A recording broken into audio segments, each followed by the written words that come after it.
نحمدک یا مجیب کل سائل والصلاة والسلام علی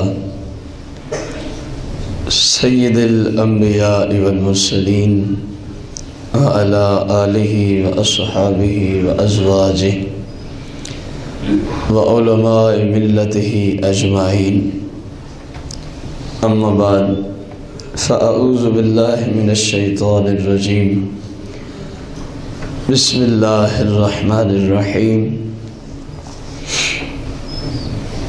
مولایا صلی وسلم دائما ابدا علی حبیبک خیر الخلق کلہم۔ احباب ذی وقار، ہمارا ہفتہ وار درس قرآن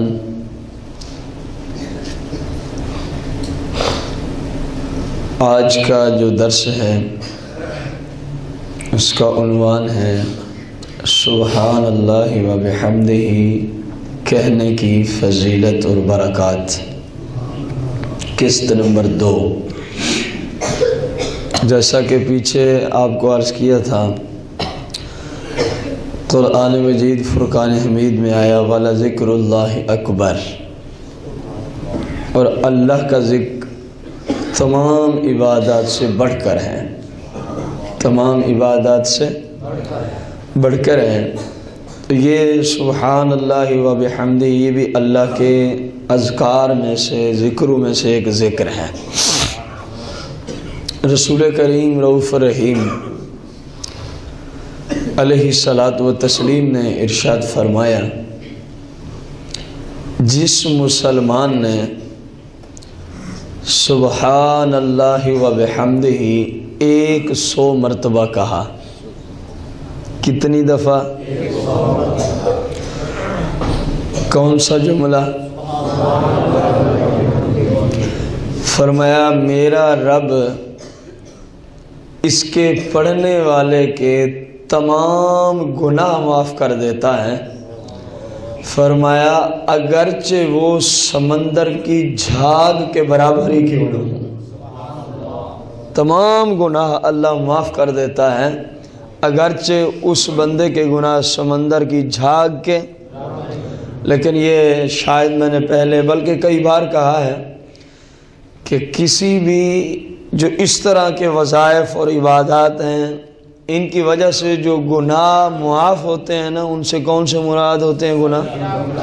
کبیرہ کے لیے توبہ لازم ہے، کبیرہ گناہوں کے لیے توبہ لازم ہے۔ صغیرہ گناہ اگرچہ سمندر کی جھاگ کے برابر ہی کیوں نہ ہوں، کس وظیفے کی برکت سے ختم کر دیے جاتے ہیں؟ صرف 100 مرتبہ کہنے سے، صرف 100 مرتبہ۔ رسول کائنات فخر موجودات علیہ الصلاۃ والتسلیم کا فرمان علی شان ہے، فرمایا کہ ہم کو حکم ہے کہ فرض نمازوں کے بعد، اس سے مراد 5 نمازیں ہیں جو ہم 24 گھنٹوں میں مسلمان 5 نمازیں پڑھتے ہیں، وہ 5 نمازیں مراد ہیں۔ 5 نمازیں پڑھنے کے بعد یعنی مکمل کر لینے کے بعد، اگر بعد میں سنن و نوافل ہیں تو ان کے ادا کر لینے کے بعد 33 مرتبہ سبحان اللہ، 33 مرتبہ الحمدللہ اور 34 مرتبہ اللہ اکبر۔ رسول کریم صلی اللہ علیہ وسلم نے فرمایا جو یہ کرتا رہے وہ کسی صورت اور کبھی بھی نامراد نہیں ہو سکتا، نامراد۔ اگرچہ اس کو تسبیح فاطمہ بھی کہتے ہیں، اس کے اندر بہت ساری احادیث مبارکہ فضیلت کی دنیا میں روایت ہیں۔ ان میں سے ایک حدیث مبارکہ کا مفہوم کچھ یوں ہے، صحابہ کرام علیہم رضوان میں سے جو امیر طبقے کے صحابہ تھے، کون سے؟ جن کے پاس وہ چند تھے، جن کے پاس درہم اور دنانیر کی کثرت تھی، وہ چند تھے، اور ان کی کثرت بھی دین کے کام آیا کرتی تھی۔ آج بدقسمتی سے اکثریت کی حالت یہ ہے، جتنے پیسے بڑھتے آئیں گے اتنے ہی گناہ بڑھتے جائیں گے۔ بدقسمتی سے اکثریت کی حالت یہ ہے، الا ماشاء اللہ، وہ بہت کم ہوں گے امیر ترین بھی ہوں اور رسول اللہ کی سنت کے پیکر بھی نظر آتے ہیں، بہت کم بات ہے۔ جن کے گھروں میں پردہ تھا جب تک وہ عام حالت میں تھے، جب پیسے والے بنے تو انہوں نے کہا یہ کیا بے وقوفوں والا کام شروع کیا ہوا، معاذ اللہ ثم معاذ اللہ۔ اب پیسے کی وجہ سے کیا شریعت اٹھ جاتی؟ لیکن ہمارے زمانے میں حالات کچھ ایسے ہو گئے، آپ جب غور کریں نا ارد گرد آپ کو اس کی مثالیں بھی نظر آئیں گی، آپ کو اس کی مثالیں بھی۔ وہ سرکار صلی اللہ علیہ وسلم کا فرمان عالی شان کثرت کے لیے، دین غربت میں اٹھا تھا اور زیادہ طور پہ نظر بھی غریبوں کے اندر آئے گا، نظر بھی یہ دین غریبوں کے اندر آئے گا، کیونکہ امیر جب وہ عام فرائض نہیں ادا کرتا تو مال کے اوپر جو اللہ کی طرف سے فرائض ہیں وہ کب ادا کرے گا؟ آج کا امیر جو سب سے زیادہ مجرم نظر آتا ہے وہ مالی حقوق ادا نہ کرنے کی وجہ سے، مالی حقوق ادا، زکوٰۃ نہیں دینی، حج فرض ہو گیا حج نہیں کرنا، کسی مسلمان کو ضرورت پڑ گئی حالانکہ امیر ترین شخص ہے، وہ بیچارہ قرض لینے گیا، حکم تو تھا اس کو دو، حکم تو تھا اس کو، لیکن وہ سام بن کے بیٹھا، وہ بغیر سود کے قرض کسی کو دیتا۔ تو اس طرح کے ماحول اور بہت ساری باتیں، تو امیر ہونا حلال رزق سے ہو بشرطے کہ وہ پیسہ اللہ کے راستے میں لگے تو یہ عظیم نعمت ہے، خصوصاً ہمارے زمانے میں، خصوصاً کیونکہ ہمارے زمانے میں اب دین کا کام بغیر پیسوں کے نہیں ہوتا، اب دین کا کام بغیر پیسوں کے نہیں ہوتا، کیونکہ دین کا تعلق سب سے پہلے کتابوں کے ساتھ ہے۔ جب بندہ پڑھ لے تو اب کتابیں نہ ہوں تو کچھ بتایا جا سکتا ہے دوسروں کو؟ عالم کے اوزار کتب ہی ہے نا، کتب دینی ہے، اور جب کتب دینیہ کی قیمت پوچھے تو بندہ حیران کا حیران رہ جاتا، بندہ حیران کا 30 ہزار، 40 ہزار، 50 ہزار پہ ایک کتاب کی قیمت۔ غور کرو، بغیر پیسے کے دین کا کام نہیں ہوتا ہمارے زمانے میں۔ رسول کریم صلی اللہ تعالی علیہ وسلم کہ وہ صحابہ کرام جو کیا تھے، کچھ پیسوں کے اعتبار سے وہ اللہ کے راستے میں بڑھ چڑھ کے اپنا مال خرچ کرتے تھے، بڑھ چڑھ کے اپنا۔ تو جو غریب صحابہ تھے، کیونکہ صحابہ کی آپس میں کوشش پتہ کیا ہوتی تھی، ایک ہماری کوشش ہے ہمارے زمانے کے لوگوں کی، ایک صحابہ کرام کی کوشش تھی۔ ہماری کوششیں بھی پہلے عرض کروں پھر صحابہ کی طرف، ہماری کوشش ہے فلاں کا بینک بیلنس اتنا ہے تو میرا اس سے بھلے سود کا کام کرنا پڑے، رشوت کا کام کرنا پڑے، غریب مسکین بیوہ یتیم کا حق دبانا پڑے، بھلے کچھ کرنا پڑے، بینک بیلنس بڑھنا چاہیے، بھلے حرام طریقے سے روزی کمانی پڑے، ہم دریک کرتے جو کرتے میں وہ بندے مراد لے رہا ہوں، اور فلاں کا مکان ایسا ہے، فلاں کی کوٹھی ایسی ہے، تو اپنی تو اس سے اعلیٰ ہونی چاہیے، ان کا قصور نہیں بیچاروں کا۔ سرکار مدینہ علیہ السلام نے فرمایا تھا، فرمایا کہ قیامت کی نشانیوں میں سے ایک نشانی ہے کہ لوگ اپنے مکانات پہ فخر کیا کریں گے، لوگ اپنے مکانات پہ کہ ہمارا تو ایسا مکان ہے، ہمارے مکان میں تو فلاں فلاں چیز اس انداز کی لگی ہے۔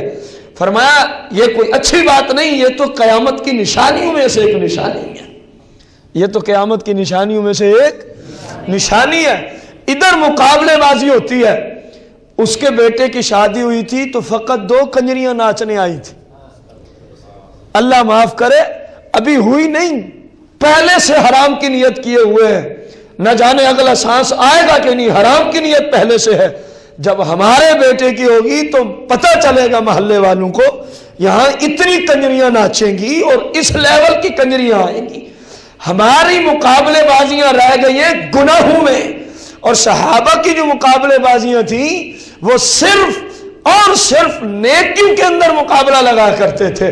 یہ جو غریب صحابہ تھے، انہوں نے دیکھا امیر صحابہ اپنے مال کو اللہ کے راستے میں، اور یہ بیچارے بڑے افسوس میں چلے گئے کہ ہمارے پاس تو پیسے ہی، اب ہم کیا کریں؟ تو جب مشکل میں پھنسے، صحابہ کا عقیدہ تھا مشکل کشا سرکار مدینہ کی ذات ہے۔ اب سرکار کی بارگاہ میں پہنچتے ہیں، یا رسول اللہ یہ مشکل آن پڑی ہے، ان کے پاس پیسے ہیں، وہ امیر لوگ ہیں، وہ صدقہ کرتے ہیں، ہماری کوشش ہے ہم ان سے آگے بڑھ جائیں، لیکن کیا کریں؟ افسوس کیا ہے کہ ہمارے پاس پیسے۔ میرے سرکار مدینہ علیہ السلام نے ان غریبوں کو بھی اور قیامت تک کے آنے والے غریبوں کی لاج کس طرح رکھی ہے۔ فرمایا تم بس اتنا کر لیا کرو، جب نماز ادا کر لو نا، جب نماز 33 مرتبہ سبحان اللہ، 33 مرتبہ الحمدللہ اور 34 مرتبہ، فرمایا تم یہ پڑھ لیا کرو جتنا رب ان صحابہ کو مال خرچنے کا ثواب دیتا ہے، میں کہتا ہوں میرا رب تمہیں بھی ان کے برابر اجر عطا فرما دے گا، تمہیں بھی میرا رب ان کے برابر۔ ٹائم کتنا لگتا ہے؟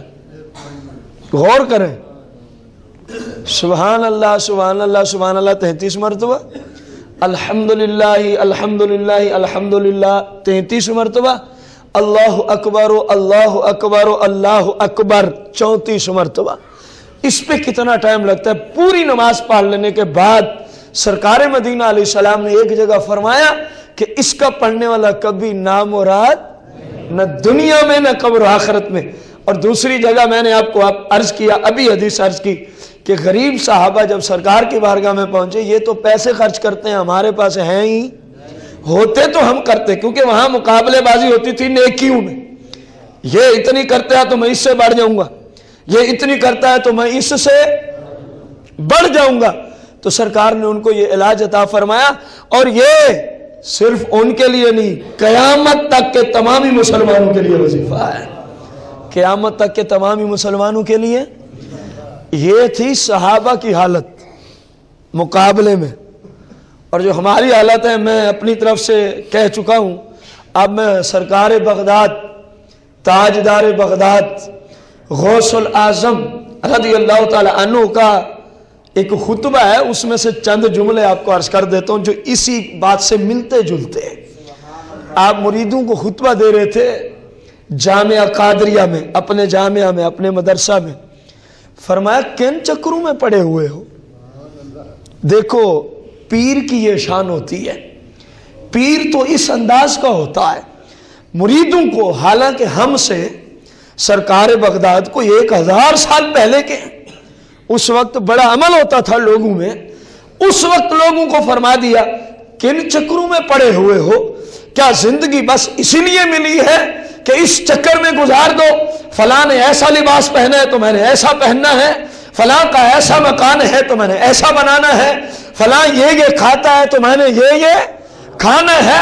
غوث پاک رضی اللہ عنہ جن کی اس مہینے سے خاص نسبت بھی ہے، جس مہینے کی آج غالباً 4 تاریخ ہے ربیع الثانی کی، اس کی 11 تاریخ کو سرکار بغداد رضی اللہ تعالی عنہ دنیا سے ظاہری طور پہ پردہ فرما کے قبر و آخرت کی زندگی کی طرف چلے گئے تھے۔ اس لیے اس مہینے کی جو 11ویں کی آتی ہے نا محفل، کہتے ہیں بڑی 11ویں شریف۔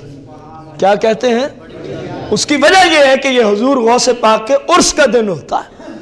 اس مہینے کی 11 تاریخ حضور غوث پاک کے، اور وہ پتہ ہے دن قدرتی طور پہ کون سا آ رہا ہے؟ غالباً اتوار ہی آ رہا ہے۔ آپ کا درس قرآن تو ویسے ہی ہوتا ہے، تو انشاءاللہ وہ جو درس قرآن ہوگا ہم اپنے اس موضوع کو روک کے سرکار بغداد کا انشاءاللہ اگلے اتوار عرس منائیں گے انشاءاللہ الرحمن، آپ کی شان و فضیلت پر، آپ کی شان و فضیلت پر۔ میرے بھائی آپ اپنے مریدوں کو فرما رہے ہیں، فرما کن چکروں میں پڑے ہوئے ہو؟ کیا زندگی بس اسی طرح برباد کر دینی ہے؟ فلاں یوں کھاتا ہے تو ہم یوں کھائیں گے، فلاں یوں پہنتا ہے تو ہم یوں پہنیں گے، فلاں کے یوں مکانات ہے تو ہم یوں بنائیں گے۔ فرمایا اپنی زندگی کے